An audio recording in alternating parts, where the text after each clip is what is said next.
To dive into President Joe Biden's first G7 summit. Joining me now is Cristina Antelo and Brad Polumbo to dive into all of this. Good morning to both of you. Thank you for joining me. Good morning.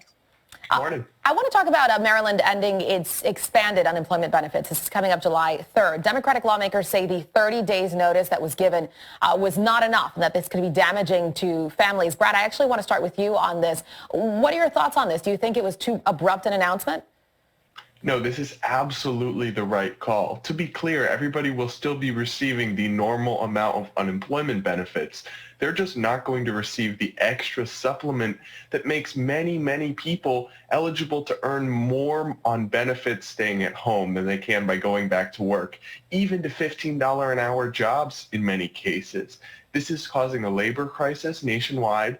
It is dysfunctional policy on its face, and good on Governor Hogan for putting a stop to this. Frankly, he should have done so some time ago. And to expand on your point, this is the additional $300, right, in addition to what you would normally get. And it's supposed to end in September. I want to go to you, Cristina, because officials say those who are for doing away with this, like Brad, say that these enhanced benefits make it challenging for small business owners to hire people. They've been having incredible problems with that. But Democratic lawmakers say that there's a low-wage labor shortage. In other words, they're making more money on unemployment than they are with this, and that is a problem. It shouldn't be that way compared to what they are making out in the labor force.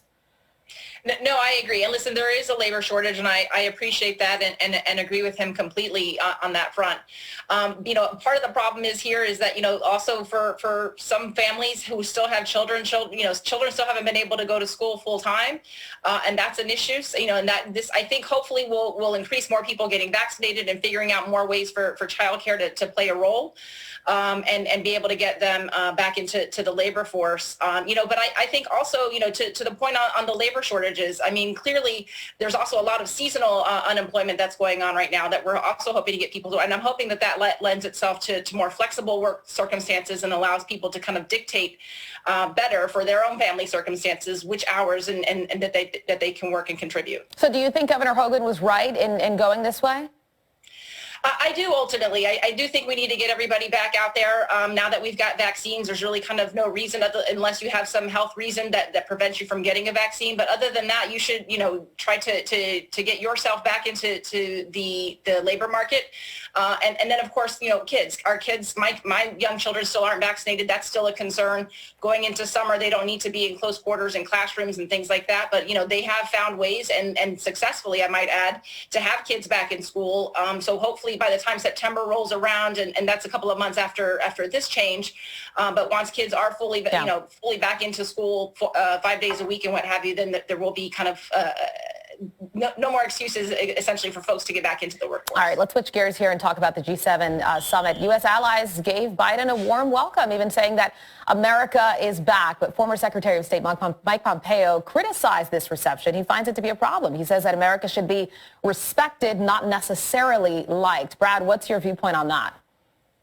Look, I think there's some truth to that. Obviously, the Trump administration at times took a belligerent and aggressive tone that made us few friends, right? But at the same time, the G7 many of these countries are our allies, but in another way, they are our competitors. And to have them just love us and have it, we're back, it's time to all be best friends again, that does suggest to me a little bit of a concern that are we really pushing hard enough for our interests? But I don't think it's ultimately as big a criticism as many people will make of President Biden. But I think there's something to this generic idea that we need to really be asserting America's interests first, more aggressively than we have in the past, and less of this kind of globalist appeal to being friends with everybody. Cristina, I want to talk about this pretty eye-opening Pew Research poll that came out a few days ago. It says that America's image abroad rebounded with swings as much as 30 percentage points. Again, Mike Pompeo might say this is not a good thing. Do you think that this holds a significance that many people believe it does? And is it a good thing? Listen, I mean, Pompeo is running for president in 2024, so let's put a little bit of a grain of salt with his comments here. But I think that it is a big deal, and to the point made earlier, I was like, I do think we do need to do a little bit of a cleaning up of the reputation. I mean, our last president went to the G7 and threw people out of the way so he could get a better photo op. I think so that there are some things that needed to be corrected with our reputation, and if this is the first kind of meeting out of the gate, and we are very cognizant of the fact that we needed to clean up our reputation a bit, I'm okay with Biden focusing on that for this trip go around.